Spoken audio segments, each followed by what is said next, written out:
Today's math topic is menu math. We are going to practice using our money skills in a very functional and real world way. So have you ever visited a bakery or a restaurant and purchased multiple items from their menu? If so, guess what?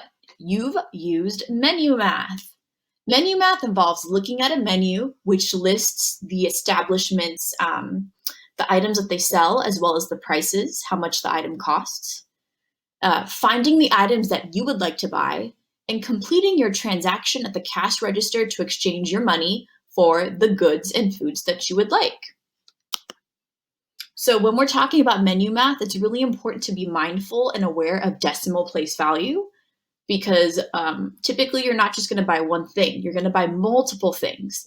And so you need to be able to account for the total sum, the total cost of all the items that you are buying. And so any value to the right of the decimal point is going to be your coins. There's the tenths place and the hundredths place. It's only going to go two values to the right of a decimal. And then anything to the left of the decimal, which is this side, this is the left, that's going to be your ones place, your tens place, and your hundredths place. Typically, when you go to a restaurant or a bakery or a delicatessen, you're going to probably spend in the ones and tens place, okay? Maybe you might spend in the hundreds place if you are going with a lot of people or your family's purchasing the food. So what are some required skills to practice menu math? Well, to use menu math, we need to master a few of the following skills. Reading a menu to find the items we want, like I mentioned before. Using a calculator to add money values, both with and without decimals. And we also need to use the next dollar up method to round our total cost to the next whole dollar amount so that we can account for just not having to rifle through our wallet or our bags for change, because that can be tedious and also time consuming. We don't want to disrupt the flow of the line. It's so much easier if you're able to see how much your purchase costs, use the next dollar up method, and give the cashier the next whole dollar amount, and they'll give you change back. So we're really integrating all of the skills that we've covered in the last few weeks. Again, that's using a calculator to add money values, both with and without decimals, and our next dollar up method. So let's take a look at this menu. This menu is not accurate. I want to just posit that first. And so this is a Taco Bell menu math activity that we're going to be looking at. When you look at a menu, sometimes the items are organized according to the type of item being sold. So you might notice that to the left, most of the items in this column are tacos.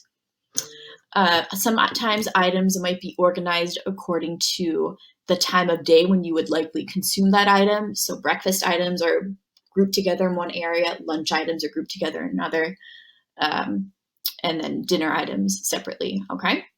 So just take this menu in and let's move on to our questions. Let's order some food.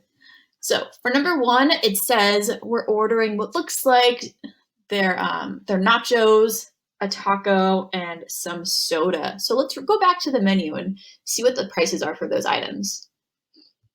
So it looks like we're ordering the Nacho Supreme, which is $2.19. It looks like we're ordering a crunchy taco because there doesn't seem to be the added vegetables on top.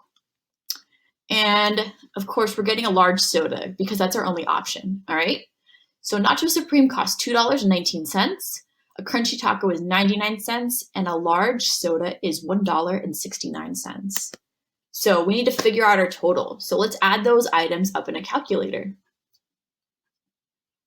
So I'll go ahead and do this first one for you. If you were to add up all those items, your total would be $4.87. It looks like we're paying with a $10 bill. So we're not only going to the next dollar up, we're just paying with the highest, likely the highest amount, highest value bill that we have. So now we need to figure out what our change is gonna be because even though we use the next dollar up method, we want to verify that the cashier is giving us the correct amount of change back. Why? Because you don't want to be gypped. You don't want them to take advantage of you or to give you too much money or too little money. So we want to make sure that we are getting just the right amount of money back that is due to us.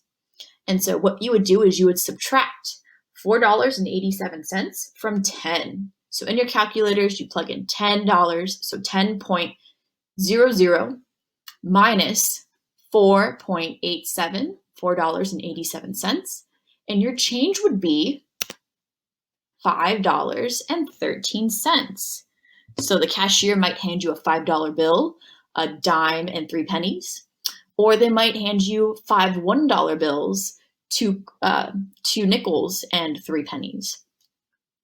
So those are some variations of change combinations that you might receive.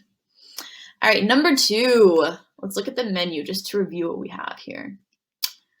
It looks like we're getting a soft taco, which is 99 cents, a Mexican pizza, which is $2.99, and the cinnamon twists, which are 89 cents. Please note that if it is just values to the right of the decimal, you're assuming 0 in the ones place. So it's 0.89, 0.99. So let's add that up. 99 cents, 0.99 plus 2.99 plus 0.89 or 0.89. When you eventually do that, you find that your cost is also $4.87. Strange, right? So in this case, you're using the next dollar up. You are paying with $5. If I were to round $4.87 up, of course, I look to the value in the ones place or just the value that's closest to the dollar sign. And so it's 4. So my next dollar up is 5. The change back that I'll be given is 13 cents, $0.13.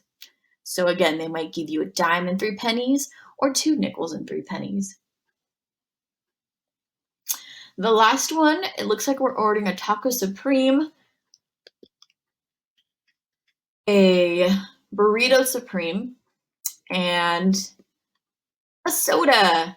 So a Taco Supreme is $1.39. Burrito Supreme is $2.49, and a large soda is $1.69. So you plug that into your calculator,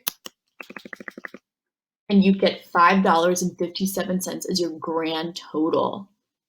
Now, if you're using the next dollar up method, you'd know that there's a 5 right here close to the dollar sign. So I'm gonna pay $6. That's my next dollar up. In this case, it looks like we're paying with the largest value bill that we have. So this person is paying with a $20 bill. So to find the change owed, you simply subtract $5.57 from $20. So in your calculator, you would plug in $20 or 20.00 minus 5.57. Again, be really mindful of your decimals because it can give you some wacky numbers if you don't put it in the right way. And the change owed to you would be $14.43. Again, that can be given to you in a combination of ways. $10 bill and 4 $1 bills, 4 dimes, 3 pennies. They might pay you 14 $1 bills, 2 dimes, 4 nickels, and 3 pennies. So be aware, make sure that we're practicing our ability to count change in an incremental way. That way you are sure that you are getting the exact right amount of change back.